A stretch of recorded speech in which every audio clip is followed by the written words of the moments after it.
Ask yourself this question: are all managers leaders? Some of you will quickly answer yes, assuming the two are synonymous with one another. Others will think back to some of their managers and evaluate them as someone who they either do or do not consider a leader. Many of you might immediately respond no to this question because you have heard of the management versus leadership debate in the past and know very well that the two are in fact quite different. Regardless of your initial response to this question, this lesson will present arguments that place a manager and a leader into two separate categories, each with their own defining characteristics. This is not to say that there are not similarities between managers and leaders. Rather, the essence of this lesson is to show that not all managers are, in fact, leaders. A manager is a person in an organization who is responsible for carrying out the four functions of management, including planning, organizing, leading, and controlling. You will notice that one of the functions is leadership.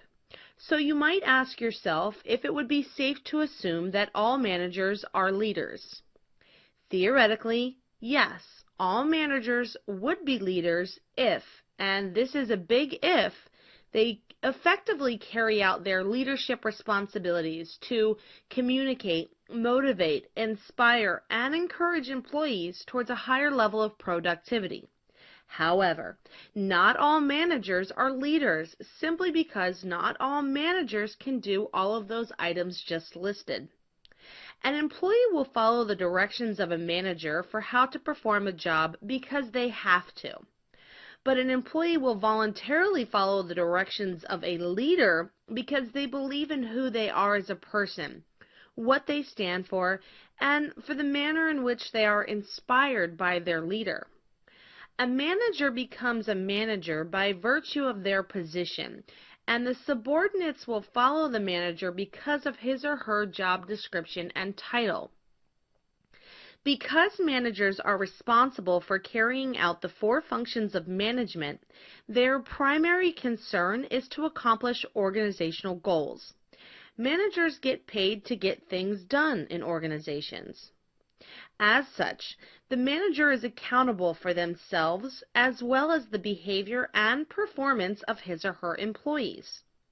A manager has the authority and power to hire, promote, discipline, and fire employees based on those behaviors and performance.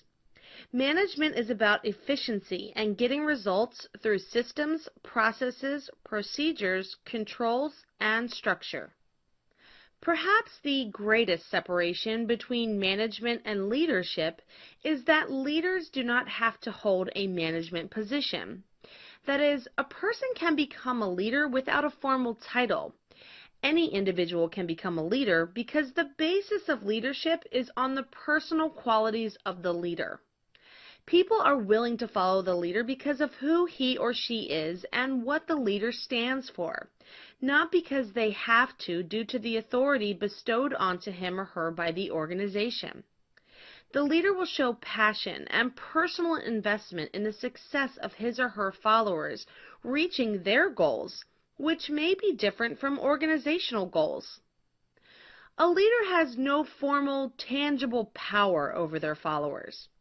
Power is awarded to the leader on a temporary basis and is contingent upon the leader's ability to continue to motivate and inspire followership.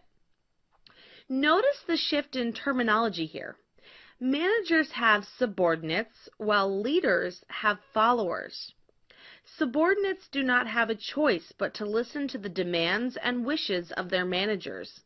But following is and always will be a voluntary choice for those who follow a leader. Those who no longer wish to follow the leader will simply stop. That is, if an employee initially sees his or her manager as a leader and eventually ceases to be inspired by that manager, the